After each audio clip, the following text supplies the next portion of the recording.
In the 1950s, a person struggling with drug addiction faced total rejection. Mainstream medicine viewed them as a lost cause, and even Alcoholics Anonymous explicitly shut its doors to anyone using narcotics. This vacuum left desperate people with no institutional support. In 1958, Charles Dederich stepped into that void. He founded Synanon on a simple premise: he would accept the outcasts the medical establishment had abandoned. The program initially reported massive success. Patients who had been written off were suddenly staying sober in a beachfront hotel in Santa Monica.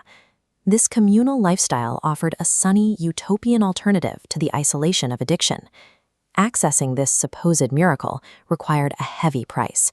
To enter Synanon, patients surrendered their autonomy and submitted to a dangerous, unregulated psychological experiment. Dederich's central tool was a mandatory practice known as the game. This extreme form of attack therapy forced patients into circles where they endured hours of profane verbal abuse, public denunciation, and systemic humiliation by their peers. This flowchart tracks how the game functioned.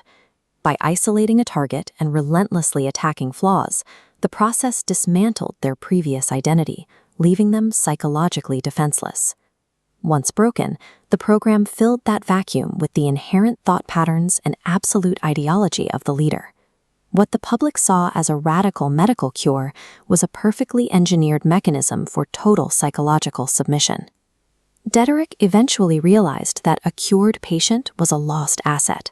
Every departure drained his power and removed a member of his free labor force. He introduced a new doctrine: lifetime rehabilitation.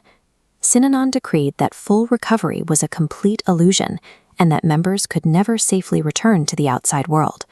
The compound transformed into a totalitarian cult. Dederich seized control of bodily autonomy by mandating divorces, forcing men into vasectomies, and coercing women into abortions.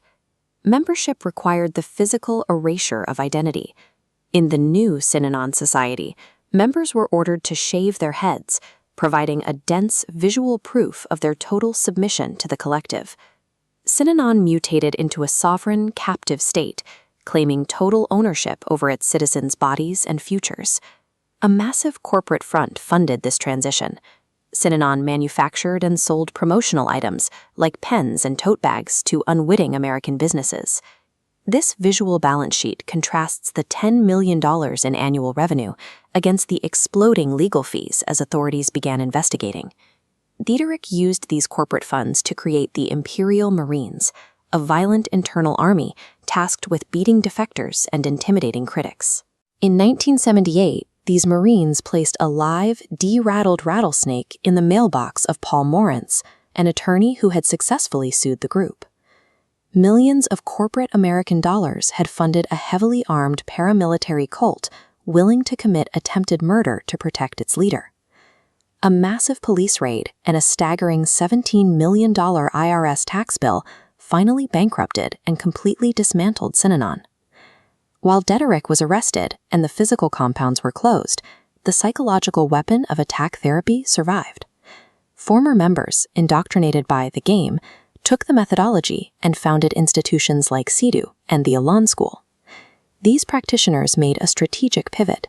They pivoted away from adult addicts to target a lucrative demographic of desperate parents with troubled teenagers. Synanon's methodology survived through rebranding, as practitioners franchised psychological warfare into a legalized, institutionalized educational model. This network has grown into the modern troubled teen industry, a multi-billion-dollar web of private residential facilities and wilderness boot camps.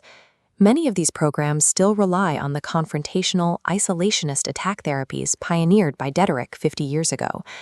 The pipeline of abuse begins with gooning, legalized kidnapping by private escorts, and continues through systemic physical restraint and solitary confinement.